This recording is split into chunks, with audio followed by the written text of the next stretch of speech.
Clubroom Backstage. Anja Schneider is talking to DJ Rebekah, one of the most powerful women in techno and founder of the Me Too for the Music initiative. The woman is consenting to be naked, like, you know what the Berlin clubs are. We see lots of women that just want to take their tops off. Welcome to a new episode of Clubroom Backstage. Today with one of a woman, which I don't know personally so well, but which I admire already since years, because I'm impressed by her honesty, power, about her knowledge, and of course about her skills. Welcome Rebekah, label owner of Elements and Decor Records, and with releases on Soma, Naked Lunch, CLR, to name only a few. There was a lot of more. 2018, she was voted for the best producer from DJ Mag. Born and raised in Birmingham, she's already since 20 years in the electronic music scene. An artist with a lot of power, strength, and persistent on her way to find her perfect sound. Ready to make no compromise if it comes to her own career. But for me, the most impressive action beside of her music was definitely her honesty to talk about her way to get sober and the life-changing moments with it. She helped a lot of people with her words and her experience and her courage to speak out. And Rebekah did it again and called our industry and wrote an open letter to the dance industry in light of sexual assault and rape allegations. Me Too for the Music. A petition where everyone can sign up and share experience and be aware of it, with almost 5,000 subscribers until now. Wow, Rebekah. Hey. Hey, Anja, thanks for having me. How are you today? Yeah, I'm good. I'm really good, thank you. How are you? Yes, I'm good. You look really fit, but I know this because I follow you on Instagram. You look really fresh and good and a lot full of energy. How have you been the weeks after starting this campaign, Me Too for the Music? I have been very, very busy. It's been a really interesting process because I've learned a lot. Mm-hmm. So each week that goes by, I learn something more about the club industry and the different initiatives that are around it that are really trying to make a difference and make some change.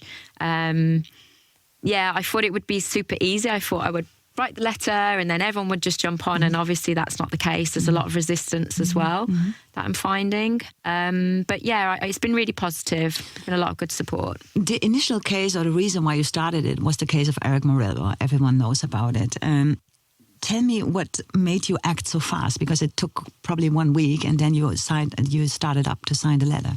Yeah, I just saw how divided we were as an industry, how my male colleagues really, hailed him as a legend and all his good behaviour. And obviously they didn't see the other side of him, which is sometimes the case with, people that have a lot of charisma, they have a dark side too. And his dark side was well known also in the industry. But I am aware that I think that the eulogies that went out, they were really talking about his drug use. He was an addict. He was, I'm an addict too, so I kind of relate to that part. But to put all of that into eulogies and then really not acknowledge that, he was in court, he was due in court a few days after his passing for alleged rape, really stood out for me. And then all the arguments on the comment section, it just was really, really hard to see. And it also triggered a lot of stuff for me, because then when I found out that the victim was a female DJ, then it really, really hurt, because it's like she got so much negative comments towards her, like they didn't believe her. Then, obviously the Eric Murillo camp had already sort of put defamatory statements online to really, really put her character under the microscope, which obviously was all lies and it's not true. So then I connected to that, because I was like, well, I'm a female DJ. I've had this stuff happen to me. What is this message? What are we, this is like 20 odd years into my career and we still haven't made progress. So that's why I kind of jumped to it and acted very quickly. Yes, I agree completely, because we could be all really easily in this situation. We know the situations where you play with a male colleague, and of course, maybe afterwards you go for a drink. It's not that you go for an after party, but you still have like this energy in you. Yeah. You don't go home and you want to talk about it. This is completely normal what people doing when they're coming from a job. And I was also shocked by the male colleagues. They hyped him, and I found it also kind of accepted because they were all talking about his dark side. So I was shocked about this too. So I completely understand you. But what was it something what was shimmering in you since a long time? You want to do it. You had this thing in you already? Yeah. Basically, the reason I kind of went to it was because, you know, at 17, I was actually raped by a local DJ in my city. And when I was 20, 21, I was assaulted by a promoter. So all of these things I've never spoken about publicly because I didn't really want people to know about that. And then secondly, you know, it's like, I don't know, it's like it's stuff that you don't talk about because you just want to kind of fit in, you know, as a female artist, you know, you just fit in, you play by the rules, you be good, you know, you don't make too much trouble. So I just played by those rules for so long. But then a few months ago, I put out a call for coaching. So I made like a lot of time that I have on my hands now. I thought it would be a really amazing opportunity to give some people some coaching guidance. And then when I did that, I had so many women contact me with their music, and then so many talented women that are potential artists that could come into the scene. And then I just really thought about it, and I was like, hold on a minute, how can I try and bring these people into the scene knowing that they could, you know, that there's a 90% chance that they're going to be harassed, assaulted, worst case scenario, raped. And I just thought, you know what, I have a responsibility now to do this. But how you could handle this beside of your own experience and own history? Because I read when you go to this open letter, there are some stories of colleagues, of friends, of female DJs, whatever. And it's quite hard to read this. And I was really touched by some stories. And of course, in my 20 years of being in the business, I saw this and I was really asking myself, hey, why I looked away, why I accepted somehow, you know, you doubting even yourself, but how you can handle this beside of your own experience, these stories. I mean, probably they were asking for help. I think even not only the girls who wrote on the side, I think you got a lot of messages from other one private. They were not ready to speak out. Yeah, it's just really heartbreaking to know that, you know, these experiences are really common. And I'm with you, you know, not sort of standing up for this before, but I think it's just the whole industry. And I think men are scared to talk about it as well. You know, they're in fear of their careers, as well as, you know, women are scared of their careers, like, you know, speaking out. And this culture of silence really needs to change. You know, we need to be more vocal. We need to protect the more vulnerable. Yeah, but of course, with all the social media and all this role what we are playing now, especially when you're long time in the business and fighting so hard to be there where you are, and was there any moment where you were afraid of prejudice for this? Because sometimes it's getting viral and it can get back not the way you wanted. I mean, the fear that I probably had of coming out earlier would have been, you know, bringing up my modelling and the stuff that I did in, you know, from 19 to like 23 or something, because that's the only thing that people could really use against me. But then when I really thought about it, I was thinking, well, you know, if I, you know, just because I did modelling and stuff, that still doesn't mean it's right to be assaulted, if that makes sense. Was this, back in your history, quite difficult when you changed from your job, actually what you did to finance your career as a DJ, as a techno producer? Was it in the beginning quite difficult for you that man treated you like, come on, she's easy to have because she did this? I presume so. And you know, it's kind of I always say it's a double-edged sword. So with my modelling, it got me noticed very quickly. But then on the flip of that, I didn't get taken very seriously. And obviously, I think probably, you know, the assault that I experienced with a promoter, probably you thought that I would be easy because of the modelling past, and he probably booked me for that reason, unfortunately. Yes, we all saw this, and of course you made your way out there and proved it. And there's another Rebekah that which was really good. But honestly, to speak now between you and me, we are both long time in this business. We saw also the other way around. The DJ booths often filled with like beautiful girls who use this to be there because they were flirting, they're touching, because they just want to be close to the DJs. For me, it was always a question. Why is a male DJ so attractive for being just a male DJ, and even he acts stupid? Why this is something where you're going to be close to, For me, I never understood this. Sometimes I thought it's maybe because of the alpha animal theory, because a lot of people following them and they want to be close to them. I have no idea, and it's still happening. And this is something where I am super annoyed. I mean, when we are playing, we don't have a bunch of beautiful young boys almost naked. Sometimes, but they're mostly gay, unfortunately. Not unfortunately, but it's nice. Yeah. But I think there's another way around. I saw also, if we talk about offers, what we got, and I work with a lot of male DJs, and sometimes when they came home one day, they told me what they got, and I got always little papers, and would you like to marry me? And I was like, okay, this is more respectful. So I saw also the other way around, from fans to myself, but it's still happening, the fact of that we have these girls. What are you thinking about it? Why? I think it's a power thing, women, and maybe it's the patriarchy that's set up, and the whole thing of, being attracted to power. Women are attracted to power. I definitely have fallen into that category. I've seen DJs that have been so in the flow that I'm like, it's something attractive about them. I'm kind of pulled into that. Not anymore. Not for a long time. I have my own DJ boyfriend at home now, so I'm all good. Enough.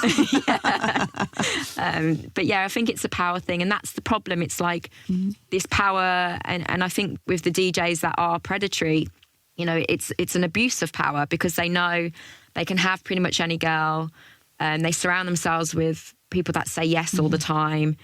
And the minute they hear no, they don't understand what no means. So it's like then they go across the line, and then, I've got so many stories, and I've heard so many stories recently about this abuse of power. That is pretty much it, Yeah, absolutely. This is I like the fact, I never thought about it, that they have so many people around them which always saying yes.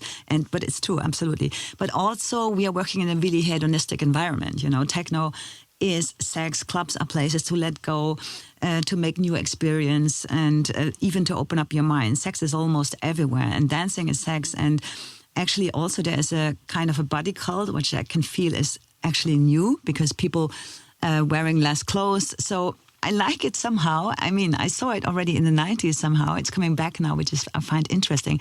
But on the other hand, I'm a little bit afraid that the role of a woman goes back, because I don't know how you see this new environment, this new naked cult somehow.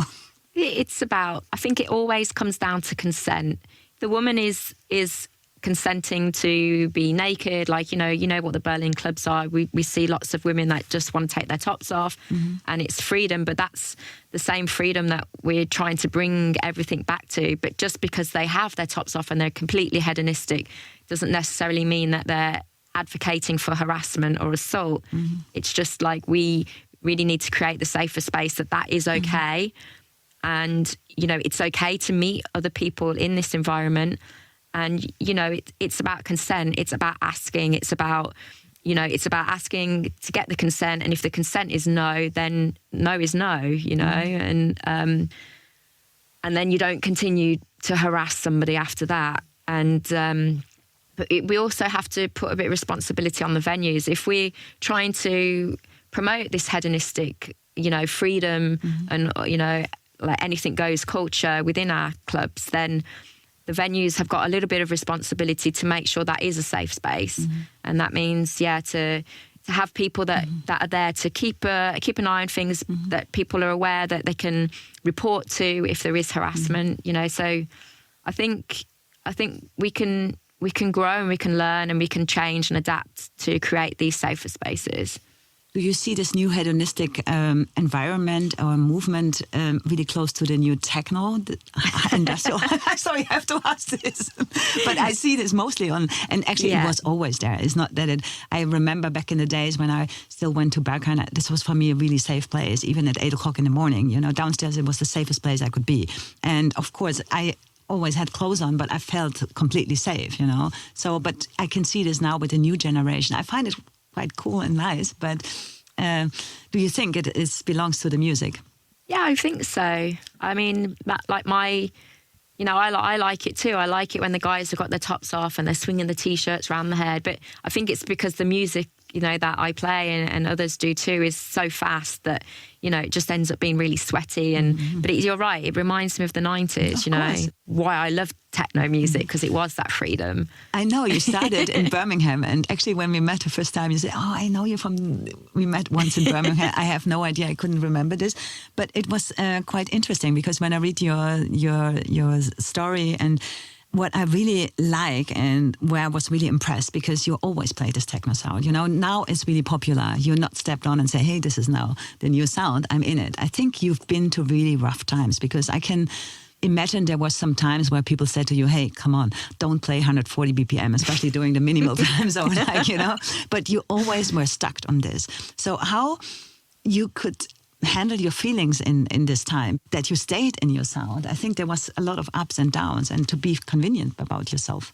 It was just, I think because I had already sort of played a little bit of house music and really kind of sold out in the early 2000s. Like I didn't really want to play that music, but I just played it. I was young, I was naive, and I kind of just went with it just for the gigs. I knew that this time round, after I'd put all the time and effort into producing music and to create a sound, I knew that I was going to stick with techno. And to be honest, I have got progressively faster and harder, but it's, you're right, like having managers in my ear going, oh, if you just play a little bit softer, and, playing with Chris Leaving, like at some point I wasn't allowed to play before him anymore, because I would push it a little bit faster, a little bit harder, and then You are not the only girl where this happens with big other DJs. I heard this many, many times from a lot of female colleagues. It's like, put me on last then, I'm good there. But it's like, no, your profile isn't big enough to play last yet. It's like, oh, okay.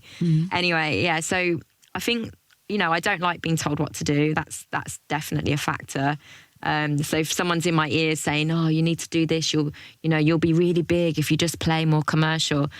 I'm like, no, I've heard that before and it didn't make me happy. So I will do and play how I like, because at the end of the day, we have to make ourselves happy, and then the crowd buzz off that more than anything. Do you think the DJs changed when you started in Birmingham? I think you heard Serge and this were your leaders where you were like, oh my God, this is something mind-blowing. Yeah. So, and of course you met a lot of DJs, especially now with this new techno hype. Do you think it's changed to be a DJ compared to back then? Yeah, I mean, my first real love of like dance music that just blew my mind was techno. But when I bought all the records, I just did not know how to play them and mix them. And I was like, what's going on? And obviously, if you listen to like Dave Clark back then, it was just like, crossfading straight in and a lot of cutting and stuff, rather than how we play now, which is more layered and blending and stuff. So I think the technical parts changed a lot. And the DJing, I don't know. I think it's pretty similar. Like I think the idea to get out of your city is you got to make music, you got to get onto labels. The process of doing that. What I liked about techno in comparison to house was that the techno guys generally seem to not have as many ghost producers than the house scene. And then back in the 90s, it wasn't anything to be ashamed of to have a ghost producer. So I don't know. It's that part. It kind of baffles me a little bit. But yeah, I think now it's the turnover is quite quick right now, I think. And when CLR gets broke up, or there was like a pause because of Chris Leaving's album, he was here last week and he told us about it. How was this for you? How you could handle this? Because it was a first anchor. You came to Berlin. I think everything changed with the entrance of CLR and Michi and getting on there. I mean, CLR was my, it was a real dream for me to become part of a collective. You know, in the mid 2000s onwards, it was the girls' positioning was to become part of a label, and I really, that was my main aim.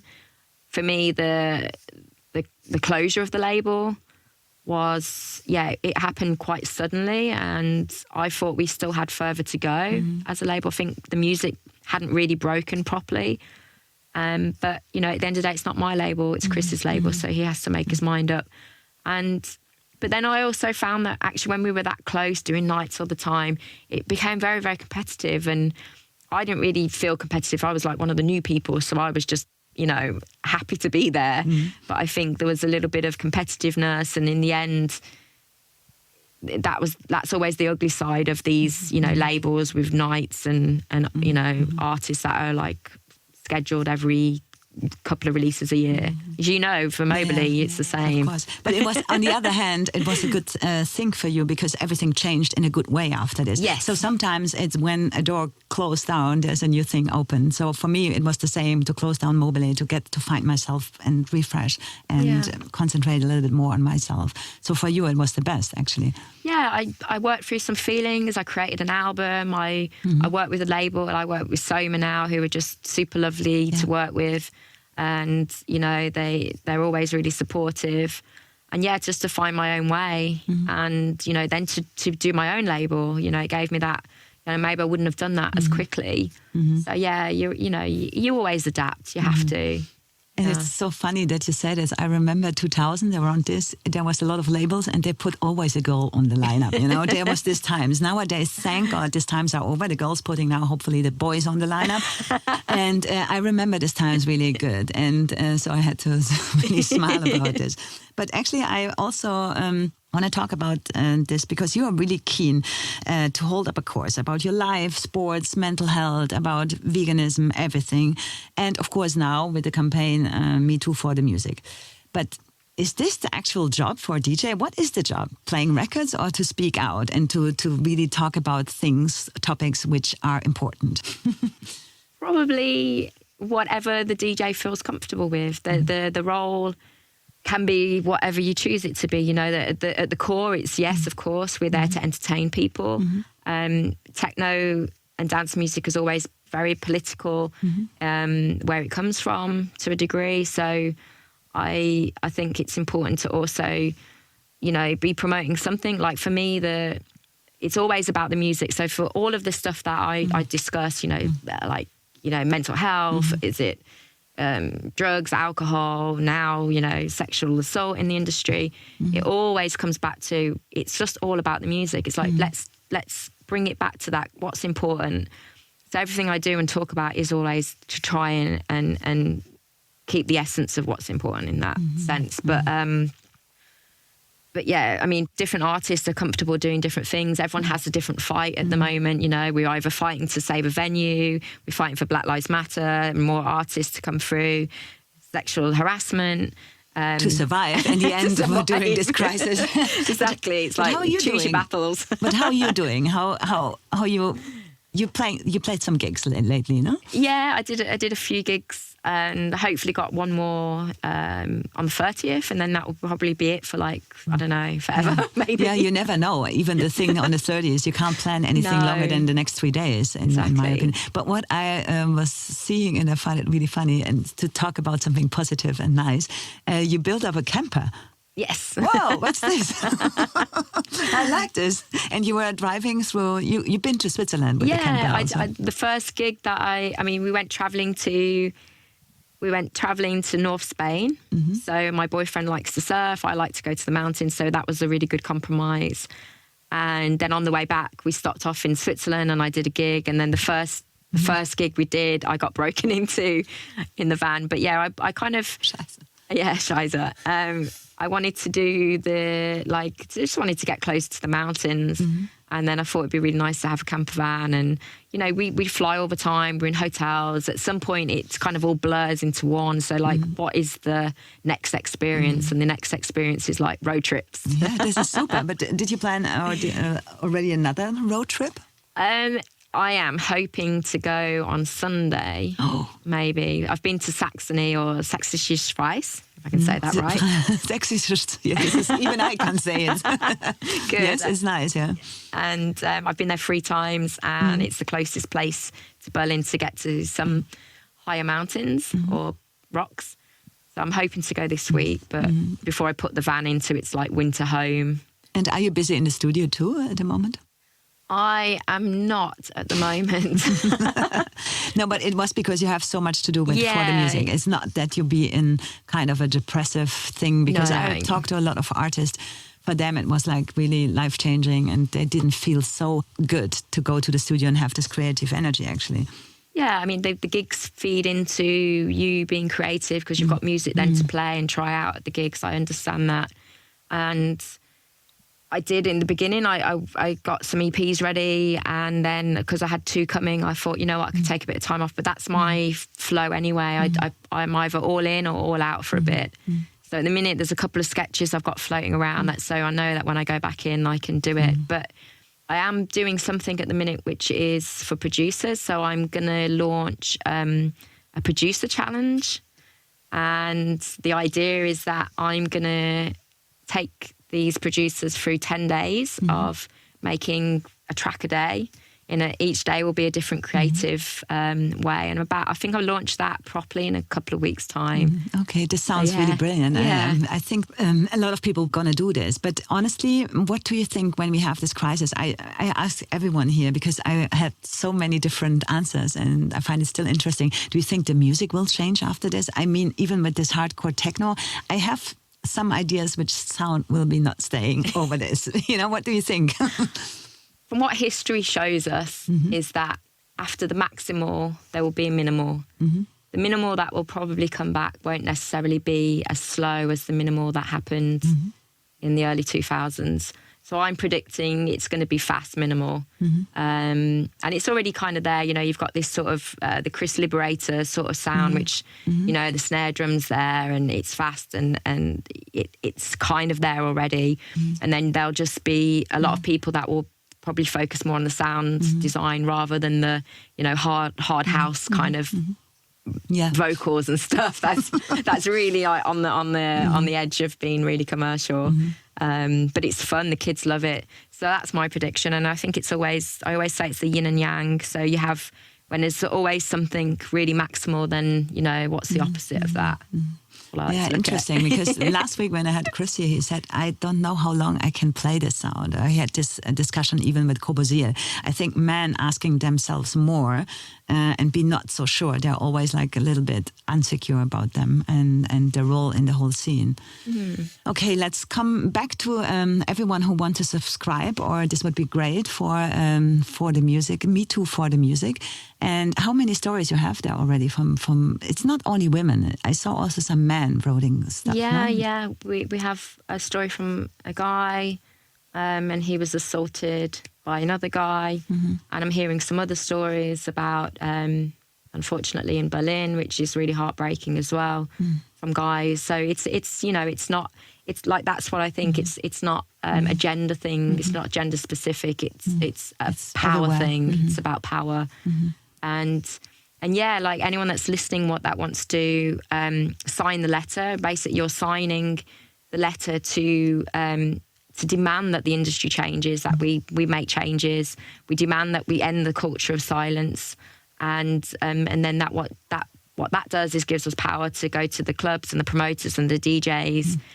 For them to sign up to a pledge, which commits them to changing as well. But you work also some other projects with the project Me Too for the music, because I saw a video last night. So you're going to talk with a lot of initiatives. You're going to start a podcast series, everything. So what's going on? Can you say a little bit already? Yeah, the idea is that once we've got the pledges signed, Awakenings is already signed, Neopop in Portugal, and I think it's just the tip of the iceberg right now. So what we would do then is, like, when we know that Awakenings is opening, again, we can then join them with an initiative in Amsterdam that wants to train them and maybe be able to put materials into the festival or the venue. And it's just about joining the initiatives to the promoters. Yes.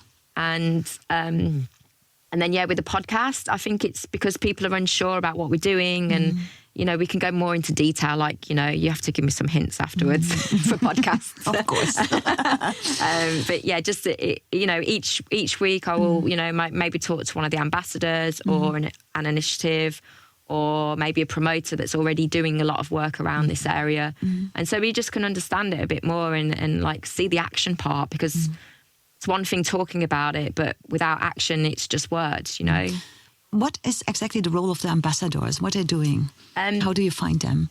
The people that are generally more vocal, that are standing up for this, and basically just to use their platforms to spread the message, get more people to sign the letter. And also, because I've got lots of press requests at the moment for the campaign, just to bring in different voices and opinions. It can't just all be my voice, and it's really important that we have allies, and, already we have male allies. Richie Horton's pretty much stood up and, wants change. Terry, who's from Beatport, maybe people don't, artists will know who he is. Darko Essa, he's stood up as well. I've got a lot of good guys around me. It's not every guy is bad, There's guys in the industry that are absolute diamonds. Yes, it's true.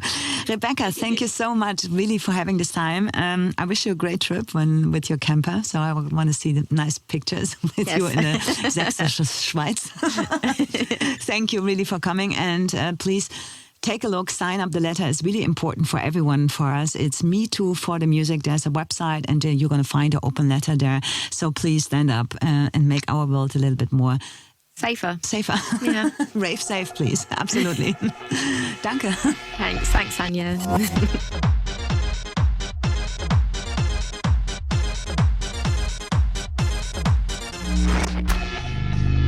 Clubroom Backstage. Produced at Blackout Studios.